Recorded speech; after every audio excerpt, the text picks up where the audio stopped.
Hello and welcome to another bad movie reviews review. Now, it obviously is a different setup. You'll probably be confused with what's going on.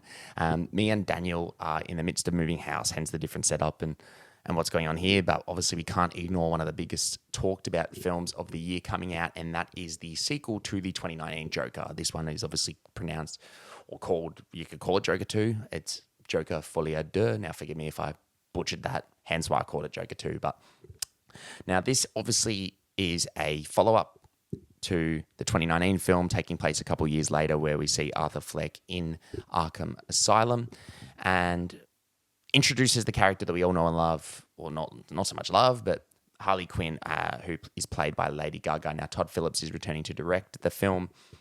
But to chat about this film, I know I'm seeing it on launch day or release day, and obviously there's been some early reviews, and it does look to be quite polarizing. And coming out of the film, I can completely understand why.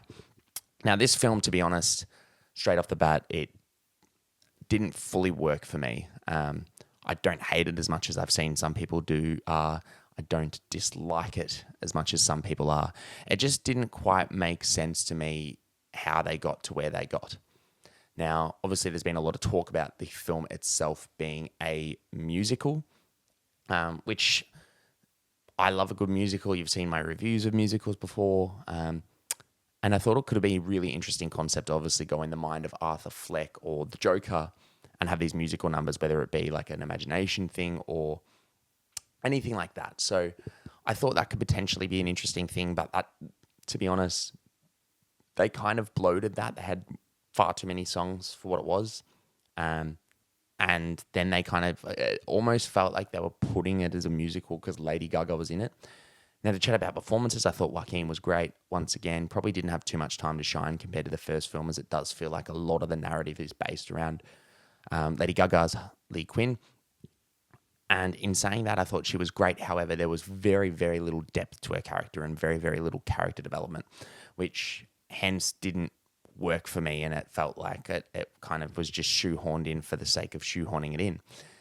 And the film kind of has two different narratives going on. Obviously, you've got the first half of Arthur in Arkham Asylum, and the second half, kind of the film takes place in the courthouse drama, but I wouldn't even call it a drama, really.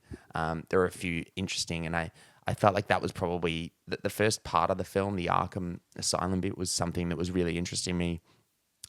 And then the courtroom bit, there were moments that were interesting me, but and little character interactions and dialogue and things like that. But then overall, I just, watching the film, I just don't know why this film exists, to be honest. Like, I thought it looked great, the lighting, the cinematography. It is a beautiful looking movie, just like the first one. Had a gritty, grungy feel, the first one. This one's obviously a bit more dreamy with the lighting, musical, as you can understand now. I really enjoyed that. Now, where I had my sort of nitpicks is purely just the story. It's got 4 times the budget, and I don't know why. When you have a smaller budget, you tend to focus a lot more on the finer details of scripts and things like that, and you tend to notice that when watching movies, whereas these higher budget films they obviously look good, but plot-wise, they kind of tend to, not drag out, but don't have much focus. And I feel like this is definitely the case for this film, which is really upsetting because I did like the first one. And I don't know if Todd Phillips was kind of differentiate himself from the first one and kind of the backlash that got at the time. But yeah, overall, this film just didn't work for me. And I feel like I don't know why it exists, to be honest. And that's not necessarily a negative thing. There are things to enjoy in this film, and I think people should go see it for themselves. But overall, like, it was just an odd film. It didn't really continue any character development that you got in the first film, which I felt like was really disheartening. It didn't really continue the story of that situation and all the character development you had in that.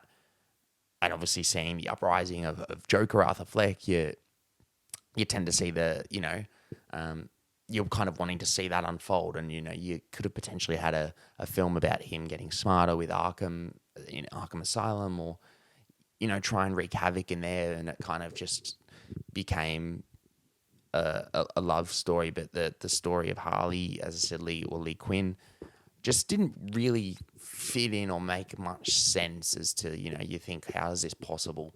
How's she in there, blah, blah, blah, like all that jazz. And then the ending of the film I thought was really interesting, but also completely odd. Didn't really, like, it made sense, but it didn't really continue what I thought it was going to continue. And, obviously the first film made so much money, it was always probably going to be inevitable that they continue making this film. But yeah, overall, I probably can't remember the last time I've been this disappointed in a film. Not to say I loved the first one that much. Like, I really enjoyed it. I thought it was a good film, but it just doesn't really make sense. It doesn't continue, obviously, the story we see in the first one really that well. And while it continues the story, I don't think it really holds up with the characters. And I think that's the upsetting bit. But overall, I can say I would love to hear people talk about this film. I think it is going to be very, very divisive and polarizing, and I can imagine people will love it. People came out of Venice loving it, and I can imagine people will hate it. In my screening, it sounded like some people definitely hated it, and obviously they've kind of shied away from, they've obviously shown dreamy sequences in the trailer, but the musical aspect, they haven't really showed too much, and, every time a musical song came on, you'd hear people go, oh. So it'll be interesting to see the comments and what people think, but I think it's definitely a film worth seeing for the performances alone and how beautiful it looks. And I think people will naturally go see it as they are interested in the first film and enjoy it. And, I hope this film does well. But yeah, it just didn't work for me. So it's unfortunate. But look, I'm sure if you're watching this, you've probably seen it or you're interested in knowing my thoughts. But if you have seen it, comment below. Let us know what you think in the comments. If you like the video, subscribe, give the video a like. It does mean a lot to us. And hopefully we'll catch you next time with Daniel. See you next time.